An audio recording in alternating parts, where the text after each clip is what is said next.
تو یہ hand practice وغیرہ یا ان چیزوں کی طرف نہ لڑکے کے لیے جانا جائز ہے، نہ لڑکیوں کے لیے جانا جائز ہے، یہ بالکل حرام ہے، اسلام میں اس کی بالکل اجازت نہیں ہے۔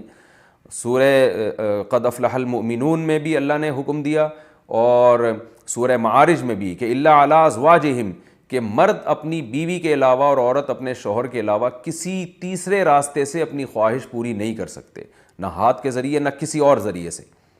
تو اور حضرت عثمان ابن مظعون رضی اللہ تعالیٰ عنہ، یہ بھی صحیح حدیث ہے، فرماتے ہیں ہم سفر میں ہوتے تھے، بیویوں سے دور ہوتے تھے، تو ہم پہ عورت کی جدائی بہت شاق گزرتی تھی، اپنی شہوت پہ کنٹرول کرنا بہت مشکل تھا۔ ہم نے نبی سے اجازت مانگی کہ ہم اپنے آپ کو کسی طرح خصی کر دیں، نامرد بنا دیں، تو آپ صلی اللہ علیہ وسلم نے اس سے منع کیا ہمیں۔ اب آپ دیکھیں حضرت عثمان ابن مظعون اتنی شدید کنڈیشن میں کہ اپنے آپ کو نامرد کرنے کے لیے وہ تیار ہو گئے تھے۔ فرمایا، حدیث کے الفاظ ہیں، لو اجازنا لاختصینا، اگر نبی ہمیں پرمیشن دے دیتے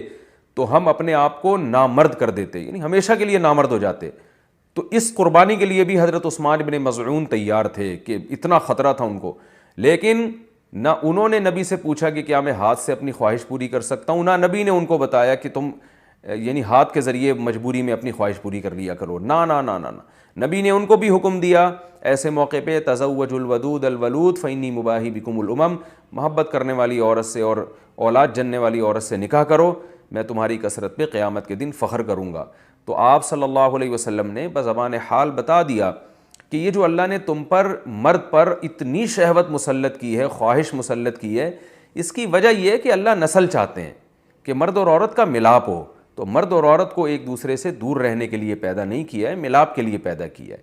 تو اس لیے ملاپ کی ایک ناجائز قسم ہے، ایک جائز ہے۔ ناجائز ہے گرل فرینڈ بوائے فرینڈ، یہ حرام ہے۔ ولا متخذات اخدان، ولا متخذی اخدان قرآن کے الفاظ ہیں، کسی لڑکی سے تمہیں دوستی کی اجازت نہیں ہے۔ اور جائز طریقہ کیا ہے جو سورہ مومنون میں اور سورہ معارج میں اللہ نے بیان کیا، الا علی ازواجہم، کہ اپنی بیوی بنا کے اپنی خواہش اس سے پوری کرو،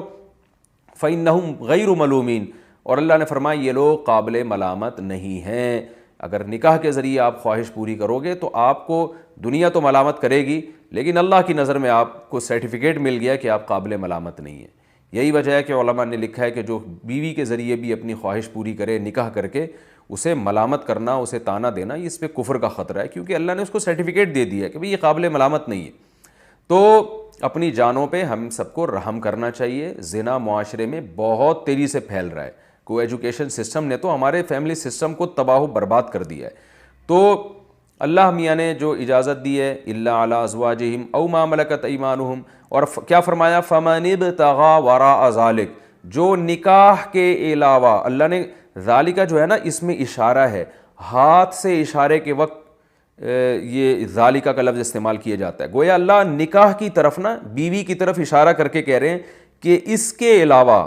کوئی اور راستہ اگر تم نے اختیار کیا، یہ کیوں گویا ہاتھ سے اشارہ کیوں؟ پتہ چل جائے بس یہی حلال ہے، ہینڈ پریکٹس حلال نہیں ہے تمہارے لیے، اسی طرح کسی اور راستے سے اپنی خواہش پوری کرنا حلال نہیں ہے تمہارے لیے۔ تو اس لیے اللہ نے بتایا صرف یہ بیوی ہے، صرف یہ ہے، اس کے علاوہ کوئی بھی راستہ اختیار کرو گے فاولئک هم العادون، یہ لوگ اللہ کی حدود کو توڑنے والے ہیں۔ تو یاد رکھیں کسی مفتی کے فتوے کی بیس پہ یا کسی اسکالر کے فتوے کی بیس پہ یہ